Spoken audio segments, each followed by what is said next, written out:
Hello students, आज आपकी online class में मैं ऋचा जोशी सभी का हार्दिक स्वागत अभिनंदन करती हूँ और वेलकम करती हूँ आपको मेरे क्लास में। आज का जो हमारा टॉपिक है वो टूल्स एंड टेक्निक्स और सीसी को लेकर है। हमने इसके वजह टूल्स एंड टेक्निक्स के बारे में काफ़ी बात कर ली है। अभी तक हम 4 टूल्स के बारे में पढ़ चुके हैं। सबसे पहले हमने एनेक्डोटल रिकॉर्ड पढ़ा था, सबसे पहले पोर्टफोलियो पढ़ा था, सेकेंड नंबर पे एनेक्डोटल रिकॉर्ड्स पढ़ा था, थर्ड नंबर पे चेकलिस्ट पढ़ी थी और फोर्थ नंबर पे रेटिंग स्केल पढ़ा था। आज 5th नंबर का है हमारा ऑब्जर्वेशन और आई होप आपको ये सब समझ में आ रहे होंगे। फिर भी अगर आपको लगता है कि कुछ प्रॉब्लम है या कोई चीज़ें हैं तो आप मुझे पूछ सकते हैं। तो आज का हमारा टॉपिक शुरू करते हैं हम ऑब्जर्वेशन। ऑब्जर्वेशन करना क्या होता है? ऑब्जर्वेशन करना का मतलब है कि कोई नेचुरल कंडीशन में जो भी काम कर रहा है, देख रहा है, पढ़ रहा है, जो भी एक्टिविटी कर रहा है, आप उसको फॉलो कीजिए। फॉलो कैसे करना है उसको पता नहीं होना चाहिए कि आप उसे ऑब्ज़र्व कर रहे हैं। पर्टिकुलर इस चीज़ को हम ऑब्ज़र्व करना कहते हैं और इसके आधार पर जो इवैल्यूएशन किया जाता है वो ऑब्जर्वेशन बेस्ड इवैल्यूएशन माना जाता है। Information can be best collected about to children in natural settings. बहुत बेस्ट से बेस्ट इन्फॉर्मेशन कलेक्ट करनी है, किसकी करनी है? चिल्ड्रंस की, जिनका बालक का इवैल्यूएशन करना है। कैसी अवस्था होनी चाहिए? नेचुरल सेटिंग्स होनी चाहिए। प्राकृतिक अवस्थाएं यानी कि उनको पता नहीं होना चाहिए, वो नेचुरली उसमें जैसे बिहेव करते हैं उसके आधार पर आपको उसका ऑब्जर्वेशन करना है। Some information is based on teachers observations about learners in the course of teaching. इनमें से कुछ इन्फॉर्मेशन है वो टीचर्स के ऑब्जर्वेशन पे बेस्ड होती हैं, जो कि वो लर्नर्स का करते हैं इन द कोर्स ऑफ टीचिंग, जब वो पढ़ा रहे होते हैं तब। Other information is based on planned and purposeful observation of students of activities और टास्क। तो आप मानिए कि कुछ इन्फॉर्मेशन इस टाइम पे कलेक्ट की जाएंगी जो कि प्लान्ड है। प्लान्ड का मतलब है कि जैसे पेन पेपर टेस्ट है वो प्लान्ड होता है। अगर डांस है और डांस आप देख रहे हो बच्चे का, उसके आधार पर मार्किंग देनी है तो पर्पसफुल ऑब्जर्वेशन है। उनको पता है कि आपको उनको ऑब्जर्व किया जा रहा है। तो ये 2 तरह के होते हैं, लेकिन नेचुरल सेटिंग्स होनी चाहिए इनकी। प्राकृतिक अवस्थाओं में जब भी बालक कुछ अन्य एक्टिविटी कर रहे हो तब आप उनको ऑब्जर्व करिए, लेकिन उनको जनरली पता ना हो। और कुछ जो इसमें होती हैं वो प्लान्ड होती हैं, पर्पसफुल होती हैं, उसके आधार पर बालक का जो ऑब्जर्वेशन है वो किया जाता है। ये अलग अलग टाइप की एक्टिविटीज़ हो सकती हैं, टास्क हो सकते हैं। जैसे आपको ने एक्टिविटी करवानी है, हाँ हमें गार्डनिंग की करवानी है, तो गार्डनिंग में सभी बच्चे अपना काम कर रहे हैं लेकिन कुछ बच्चे टाइम पास भी कर रहे हैं, तो आपका और नज़र उन पे रहना चाहिए। वैसे तो बच्चे को पता है कि उसको ऑब्जर्व किया जा रहा है, पर पर्टिकुलर उस मोमेंट पे किया जा रहा है नहीं किया जा रहा है ये पता नहीं होता। कोई टास्क आपने दे रखा है कुछ चीज़ बनाने का या कुछ कंप्लीट करने का, तो उसके बारे में आप उसका ऑब्जर्वेशन कर रहे हैं। तो इस तरीके के जो टूल्स हैं वो ऐसे ऑब्जर्वेशन में अप्लाई किए जाते। फिर है for listening the for testing the listening and speaking skills, informal observation techniques can be used. इसके जो हम टेक्निक अप्लाई करेंगे, ऑब्जर्वेशन करेंगे, इसमें हम कौन कौन सी टेक्निक्स यूज़ कर सकते हैं? तो इसमें इनफॉर्मल ऑब्जर्वेशन की जो टेक्निक्स हैं वो यूज़ की जा सकती हैं, जैसे कि लिसनिंग और speaking skills. The teacher can observe the students use of language while participating in English class. आप उसकी स्पीकिंग देख सकते हो, उसकी लिसनिंग कि बालक किस तरीके से जो अंग्रेजी की कक्षा है उसमें सुन रहा है और उसकी स्पीकिंग कैसी है, वो लिसनिंग प्रॉपरली कर रहा है नहीं। यानी कि अगर आपको मान लो बालक की लिसनिंग स्पीकिंग स्किल टेस्ट करनी है तो इनफॉर्मल ऑब्जर्वेशन के जो टेक्निक हैं वो हम यूज़ कर सकते हैं। ये टीचर कहाँ ऑब्जर्व कर सकता है? ये टीचर जब उसकी इंग्लिश क्लास चल रही हो, पढ़ा रहा हो, उसमें पार्टिसिपेट हो, बच्चा कर रहा हो पर्टिकुलर, तब कर सकते हैं। Whenever in the course work, जबकि हम कोर्स वर्क में the students are required to discuss role play, simulate, express a point of view, to answer questions etc. इसके अलावा जो कोर्स वर्क के दौरान जो बालक है वो कहीं रोल प्ले में पार्टिसिपेट कर रहा है, उसके साथ ही अपने पॉइंट ऑफ व्यू को एक्सप्रेस कर रहा है या आंसर दे रहा है किसी क्वेश्चन का, वहाँ पे भी हम उसको ऑब्जर्व कर सकते हैं। The teacher should monitor the activities and quietly observe each students participation. मैंने आपसे बोला था कि जो टीचर है उसको सभी बच्चों का जो मॉनिटरिंग है वो करना चाहिए, उनके एक्टिविटीज़ का शांत तरीके से करना चाहिए, उनको बार बार टोका टोकी नहीं करनी चाहिए, इंटरप्ट नहीं करना चाहिए, और कीनली ऑब्जर्वेशन करें वो किसका, जो स्टूडेंट्स पार्टिसिपेट कर रहे हैं उन सभी का, ये बहुत ज़्यादा आवश्यक है। फिर है it is important that this kind of informal assessment conversational skills, इसी तरीके से जो कन्वर्सेशनल स्किल्स है इसमें भी इनफॉर्मल असेसमेंट है उसकी आवश्यकता पड़ती है। Should be regular and on going activity through out this term, ये भी पूरे साल चलने वाली निरंतर एक्टिविटीज़ के आधार पर किया जाता है। The teacher should organise pair work, teacher को क्या करना चाहिए, टीचर को पेयर वर्क में काम देना चाहिए, ऑर्गेनाइज करना चाहिए, ग्रुप वर्क में काम करवाना चाहिए, और setup a oral activity in the class, या फिर कोई ओरल सेटअप बनाना चाहिए तो बच्चे की एक्टिविटी उसमें देखी जा सके।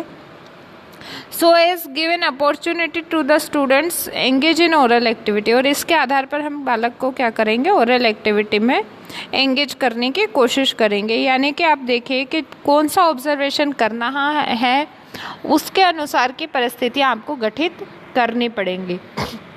दो तरीके का हो सकता है, एक तो बच्चे को पता नहीं है, नेचुरल सेटिंग्स में हो रहा है, बिना उद्देश्य आप देख रहे हो और ऑब्जर्वेशन हो रहा है। एक आप पर्पसफुल तरीके से देख रहे हो, जैसे डांस है और कोई कंपटीशन हो रहा है, ड्रामा कंपटीशन है, या कोई best out of waste material में से कुछ बनाना है, कुकिंग कंपटीशन है, तो आप बच्चे को ऑब्जर्व कर रहे हो, उसको पता है कि मुझे इस टाइम देखा जा रहा है, तो वो पर्पसफुल आपका देखना होता है। इसके अलावा आपको स्किल्स का करना है कि अलग डिफरेंट टाइप की स्किल्स हैं, जैसे लिसनिंग स्पीकिंग स्किल्स का करना है तो हम लैंग्वेज क्लास में जा सकते हैं, वहाँ पे देख सकते हैं कि बालक किस किस तरह की एक्टिविटी कर रहा है। अदर कोई और स्किल्स हैं उसके आधार पर, कन्वर्सेशनल स्किल्स हैं तो उसके आधार पर आप देख सकते हो कि बालक किसी ड्रामा में कैसे बोलता है, जब कोई रोल प्ले कर रहा है उसमें कैसे बोल रहा है, तो हम पर्टिकुलर उस कंडीशन को क्रिएट करेंगे जिसमें कि बालक का असेसमेंट किया जाना है। For evaluating oral skills the students can be rated on specific points, the using rating skills is described above. आप इसके साथ ऑब्जर्वेशन में रेटिंग स्केल का भी सहारा ले सकते हैं। इससे पूर्व का जो वीडियो था रेटिंग स्केल का, मैंने आपको बताया था, उसमें भी आप जो बालक के ओरल स्किल्स हैं उसका टेस्ट ले सकते हैं। यानी कि मिली जुली प्रक्रिया होती है, पर्टिकुलर एक टाइम पे एक ही टूल यूज़ किया जाए ऐसा नहीं है। ऑब्जर्वेशन अपने आप में बड़ा मेथड है और इसके अंदर वरिष्ठ टूल्स का आप यूज़ भी कर सकते हैं, तो उसको शामिल करके आप बालक का ये इवेल्युएशन कर सकते हैं। फिर है एडवांटेजेस ऑफ ऑब्जर्वेशन, इसके क्या क्या फ़ायदे हैं, किस तरीके के लाभ मिलेंगे हमें ऑब्जर्वेशन करने से। Various aspects of personality development can be assessed through observations.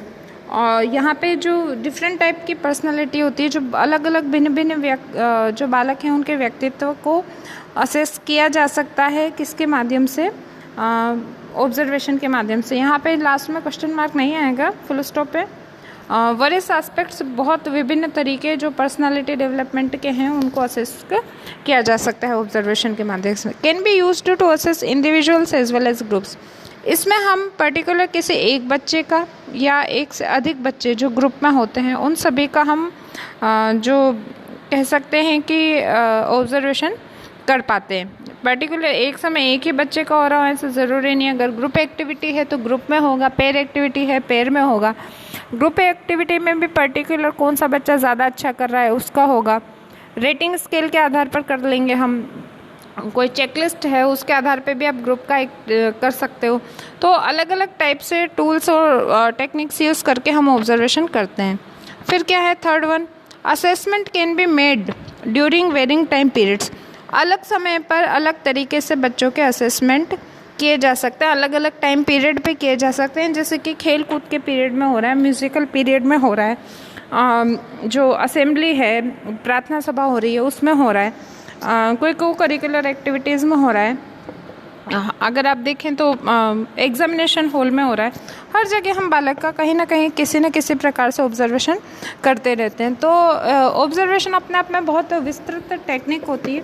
Different types की स्किल्स देखने के लिए डिफरेंट टाइम पीरियड पे हम जो असेसमेंट कर सकते हैं। फिर नेक्स्ट पॉइंट है एविडेंस ऑफ चाइल्ड्स परफॉर्मेंस या knowledge is based on the spot record. और ऑन द स्पॉट का जो रिकॉर्ड होगा उसको एक एविडेंस होता है उसका कि उस टाइम पे बालक कैसा कर रहा है, उसका एक रिकॉर्ड होता है।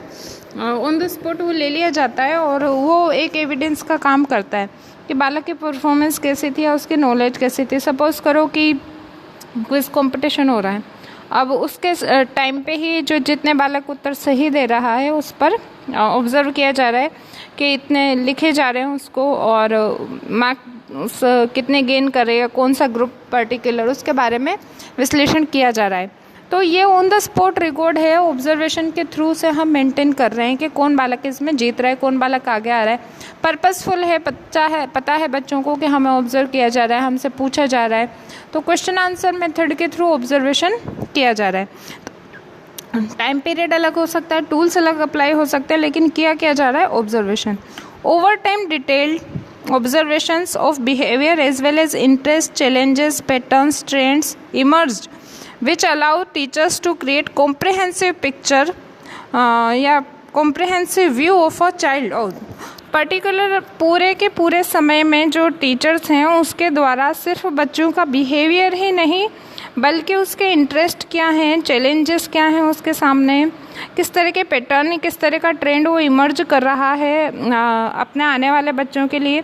तो टीचर्स एक आप कह सकते हो कि व्यापक मूल्यांकन जो है वो बालक का करता है। ये संकुचित विचारधारा नहीं है, आप ये ध्यान में रखिएगा, ये व्यापक विचारधारा में आता है ऑब्जर्वेशन करना, किसी बालक को उसके आधार पर देखना। और मेन बात है हमें किन किन बातों का ध्यान रखना चाहिए इसमें ऑब्जर्वेशन करते टाइम। तो ऑब्जर्वेशन करते टाइम जो डिटेल रिकॉर्ड हम बना रहे हैं, जो भी बालक एक्शन कर रहा है, तो बच्चे को ये फील ज़्यादा नहीं होना चाहिए कि मुझे ऑब्जर्व किया जा रहा है, क्योंकि अगर बच्चे को ज़्यादा फील ऐसा होने लग गया तो उसके जो प्रभाव है वो उस पर नेगेटिव भी पड़ सकता है, पॉजिटिव भी पड़ सकता है। वो ज़्यादा अच्छा दिखाने की कोशिश करेगा या कुछ बच्चे नर्वस हो जाएंगे। तो ये ऑब्जर्वेशन जो है वो शांत तरीके से होना चाहिए। दूसरा है इंटरप्ट नहीं करना आपको बच्चों को उस टाइम पे जब वो बच्चे परफॉर्मेंस कर रहे हों, उनका बिहेवियर आप देख रहे हो तो इंटरप्ट नहीं करना। दूसरा, आपको किसी पूर्वाग्रह से ग्रसित नहीं रहना कि ये बच्चा तो अच्छा ही करेगा या ये बच्चा खराब ही करेगा, करना आप उसको न्यूट्रल होकर एनालिसिस कीजिए, ये भी बहुत ज़रूरी है। और जो चाइल्ड का बिहेवियर है उन पे नेगेटिव कमेंट्स मत कीजिए, मोटिवेटिंग कमेंट्स कीजिए कि आप कर सकते हैं, आप नहीं कर सकते, इस टाइप के कोई नेगेटिव कमेंट बालक पे नहीं होने चाहिए। हमेशा पॉजिटिव कमेंट्स आपको लेकर चलना है और बालकों में जो है छात्र छात्राओं में इन्फीरियरिटी नहीं आए इस तरह के कमेंट्स आपको उन पे देने होते हैं। फिर है ये आप ऐसे कमेंट्स मत करिए जो उनकी इन्फीरियरिटी या उनको कहीं से भी हीन भावना से ग्रसित कर दें, ये भी बहुत ज़्यादा ज़रूरी है। तो आज के हमने ऑब्जर्वेशन वाले वीडियो में देखा कि इन्फॉर्मेशन कलेक्ट करना है, किस तरीके से नेचुरल सेटिंग्स होनी चाहिए और कौन करेगा, टीचर्स ऑब्जर्व करेगा, किन को करेगा, लर्नर्स को करेगा, कहाँ कहाँ कर सकता है, अलग अलग जगह पे अलग अलग टाइम पीरियड में कर सकता है, किस तरीके से करेगा, पर्पसफुली भी करेगा और प्लान्ड भी हो सकते हैं, बिना प्लान भी हो सकते हैं। अगर हमें टेस्टिंग करनी है लिसनिंग और स्पीकिंग स्किल की तो बेस्ट जगह कौन सी हो सकती है, उसका इंग्लिश का क्लासरूम हो सकता है। और क्या देखेंगे हम कि कन्वर्सेशनल स्किल देखनी है तो रोल प्ले में देख सकते हैं, पॉइंट ऑफ व्यू जब एक्सप्रेस कर रहा हो तब देख सकते हैं, क्वेश्चन का आंसर दे रहा हो तब देख सकते हैं। टीचर को क्या ध्यान में रखना चाहिए, एक्टिविटी चुपचाप देखनी चाहिए, बालक को इंटरप्शन नहीं करना चाहिए, हर बालक को कीनली ऑब्जर्वेशन हर स्टूडेंट का होना चाहिए। क्या इम्पोर्टेंट है इसमें, सभी चीज़ें इम्पोर्टेंट है। टीचर अलग अलग बालकों को अलग अलग तरीके से एनालिसिस कर सकते हैं, ग्रुप एक्टिविटीज़ में, पेयर में और पीयर ग्रुप में कर सकता है, जोड़े बनाकर कर सकता है, इंडिविजुअल कर सकता है। किस तरह की एक माहौल बनाना पड़ेगा, जो एक्टिविटी जो इस स्किल का आपको ऑब्जर्वेशन करना है उससे रिगार्डिंग एटमॉस्फेयर आपको क्रिएट करना पड़ेगा। इवेल्युएट करना है, कौन कौन सा टूल्स यूज़ कर सकते हैं, various tools are there to use for observation, अलग अलग टूल्स आप लगा सकते हैं इसमें यूज़ करने के लिए। क्या फ़ायदा है, क्यों करना चाहिए, वेरियस एस्पेक्ट्स जो हैं पर्सनालिटी डेवलपमेंट के, बालक का विकास कैसा हो रहा है उसके व्यक्तित्व का, उसके बारे में हमें जानकारी मिल जाती है। कैसे असेस कर सकते हैं, दोनों तरीके से कर सकते हैं, ग्रुप में भी कर सकते हैं, इंडिविजुअल भी कर सकते हैं। कब कर सकते हैं? ड्यूरिंग वेरियस टाइम पीरियड्स, हम अलग अलग समय पे कर सकते हैं। क्या इकट्ठा होगा? एविडेंस इकट्ठे हो जाएंगे बालक की परफॉर्मेंस और उसके ज्ञान के, उसके नॉलेज के, और ये on the spot record maintain हो जाएगा। कैसे होगा? किस तरीके से होता है? ओवर टाइम होता है, हर समय होता रहता है। बालक का बिहेवियर, उसका इंटरेस्ट, उसके चैलेंजेस और उसके पैटर्न, वो कैसा तरह का ट्रेंड बना रहा है स्कूल्स में या कॉलेज में, हर टाइम वो ऑब्जर्व होता रहेगा और एक कॉम्प्रहेंसिव व्यू मिलेगा टीचर्स को उस बालक के बारे में। आई होप ये वाला टॉपिक भी आपका क्लियर हो गया होगा। और इसके बाद आपके दो छोटे छोटे टॉपिक और बच रहे हैं, एक तो असाइनमेंट्स हैं और एक प्रोजेक्ट्स हैं, और आई होप वो भी बहुत ज़्यादा बड़े नहीं हैं, और इसके बाद तकरीबन ये ख़त्म हो जाएगा। फिर आपका जो अलग है लिसनिंग स्किल, राइटिंग LSRW, उसके बारे में हम ज़्यादा चर्चा करेंगे।